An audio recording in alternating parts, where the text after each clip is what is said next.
grâce à Damso, Booba va s'acheter une 3e villa à Miami. Comme vous le savez certainement, les relations entre Booba et Damso ne sont plus très cordiales depuis plusieurs années maintenant.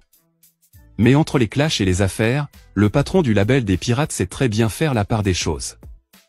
En effet, bien qu'ils se soient séparés depuis longtemps, les deux artistes ont toujours des intérêts communs, puisque le Duc, via son label 92i Records, a eu à produire 3 albums de Damso. Et donc, quand l'artiste réussit, cela profite de façon évidente aux producteurs du label, malgré le clash qui les oppose depuis quelques années déjà. Tout récemment, le Duc de Boulogne a tenu à féliciter les excellentes performances, enregistrées par le célèbre album de Damso intitulé Ipséité. En effet, selon les informations relayées par le syndicat national de l'édition phonographique, le SNEP, l'album Ipséité du Dems a été certifié double disque de diamant, soit plus d'1 million d'albums vendus. Une performance que seuls très peu d'artistes tels que Gims avec son album intitulé La Ceinture Noire, et Nekfeu avec son album Les Étoiles Vagabondes, ont pu réaliser dans le rap game. Bref. Suite donc à cet exploit record, s'il y en a un qui s'en est frotté les mains de la nouvelle performance réussite de l'album de Damso, c'est bel et bien le Duc de Boulogne. En effet, étant le producteur des premiers albums studio de Damso, ce dernier touche donc encore des parts. D'ailleurs, à en croire la punchline de Booba dans son morceau PGP, les revenus financiers générés par le succès du projet Ipséité de Damso avaient permis aux pirates en chef de s'acheter 2 maisons.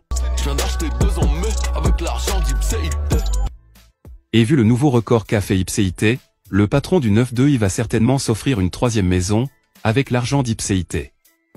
En effet, avec environ 0,0040 € gagnés par stream sur Spotify, Ipséité aurait fait un chiffre d'affaires d'environ 4 millions d'euros, seulement sur Spotify.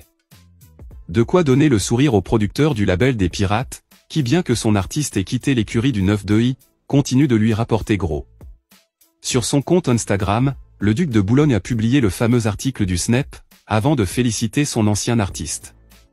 Peu de temps après sur sa story Instagram, l'ancien producteur du Big Dems posta une vidéo remix avec en fond sonore le morceau de Damso intitulé NJ Respecter, avant d'écrire je cite.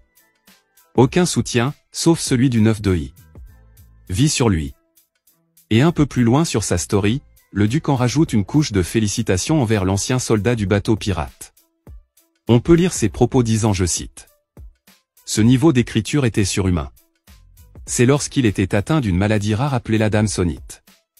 Une story qu'il a bien entendu reposter l'intégralité sur son compte Twitter. De son côté, le Big Dems toujours assez discret ces derniers temps, n'a pour sa part pas encore réagi à la certification de son 2e album produit chez le 92i. Bref. Et vous? Que pensez-vous de toute cette histoire?